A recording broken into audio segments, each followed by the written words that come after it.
A gathering of the tribe. Once upon a time, a great tribe of people lived in a world far away from ours. Whether far away in space or in time, or even outside of time, we do not know.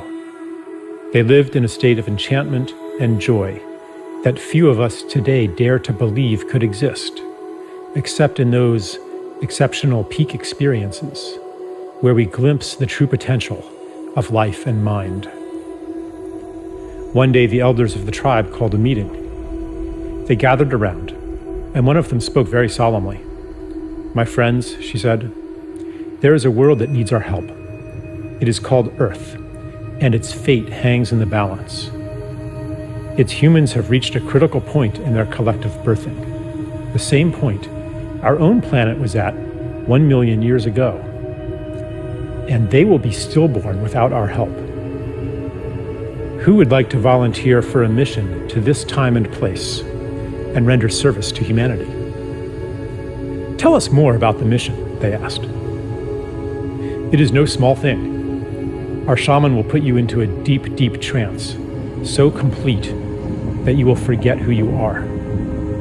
You will live a human life, and in the beginning, you will completely forget your origins. You will forget even our language and your own true name. You will be separated from the wonder and beauty of our world, and from the love that bathes us all. You will miss it deeply, yet you will be unable to name what you are missing. You will remember the love and beauty that we know to be normal only as a longing in your heart. Your memory will take the form of an intuitive knowledge as you plunge into the painfully marred earth that a more beautiful world is possible. As you grow up in that world, your knowledge will be under constant assault. You will be told in a million ways that a world of destruction, violence, drudgery, anxiety, and degradation is normal. You may go through a time when you are completely alone, with no allies to affirm your knowledge of a more beautiful world.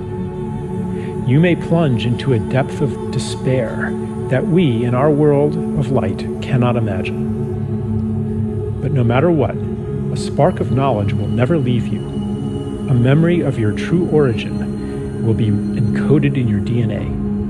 That spark will lie within you, inextinguishable, until one day it is awakened. You see, even though you will feel, for a time, utterly alone, you will not be alone.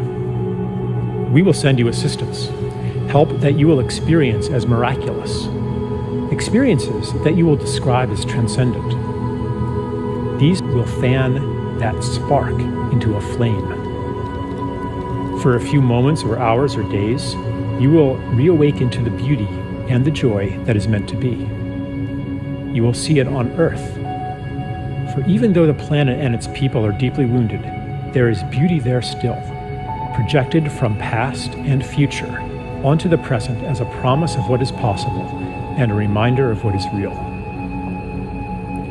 After that glimpse, the flame may die down into an ember again as the routines of normal life there swallow you up.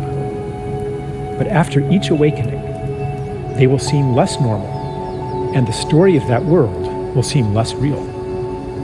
The ember will glow brighter. When enough embers do that, they will all burst into flame together and sustain each other. Because remember, you will not be there alone. As you begin to awaken to your mission, you will meet others of our tribe.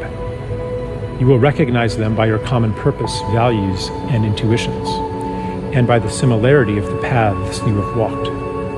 As the condition of the planet Earth reaches crisis proportions, your paths will cross more and more. The time of loneliness, the time of thinking you might be crazy, will be over.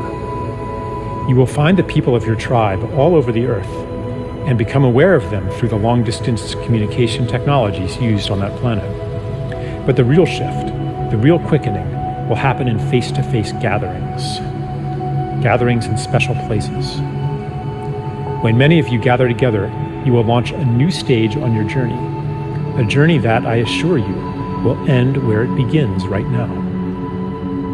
Then, the mission that lay unconscious within you will flower into consciousness. Your intuitive rebellion against the world presented to you as normal will become an explicit quest to create a more beautiful one.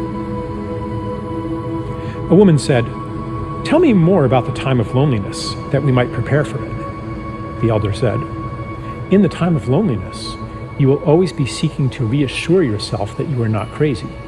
You will do that by telling people all about what is wrong with the world, and you will feel a sense of betrayal when they don't listen to you.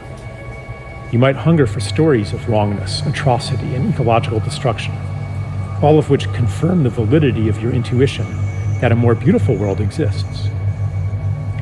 But after you have fully received the help we will send you, and the quickening of your gatherings, you will no longer need to do that, because you will know. Your energy will thereafter turn toward actively creating that more beautiful world."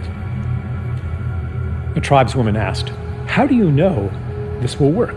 Are you sure our shaman's powers are great enough to send us on such a journey?" The elder replied, "I know it will work because he has done it many times before.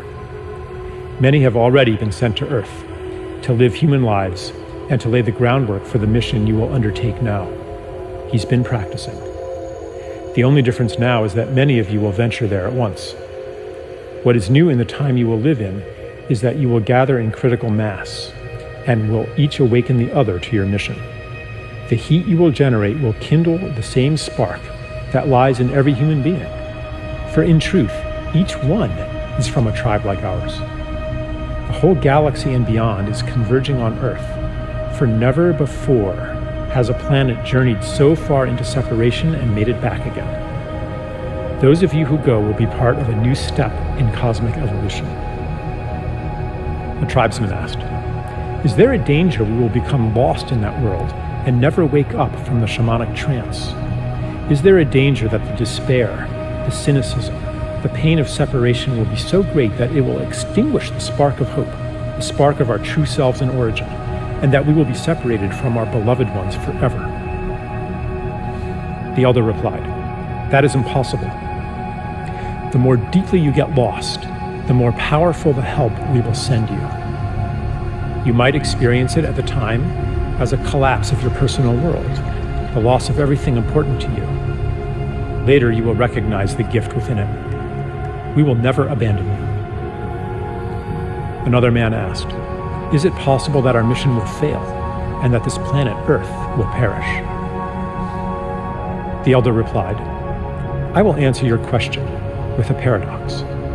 It is impossible that your mission will fail, yet its success hangs on your own actions. The fate of the world is in your hands. The key to this paradox lies within you, in the feeling you carry that each of your actions, even your personal secret struggles, has cosmic significance. You will know then, as you know now, that everything you do matters." There were no more questions. The volunteers gathered in a circle, and the shaman went to each one. The last thing each was aware of was the shaman blowing smoke in his or her face. They entered a deep trance and dreamed themselves into the world where we find ourselves today. Here we are. Yeah, here we are. Here we are.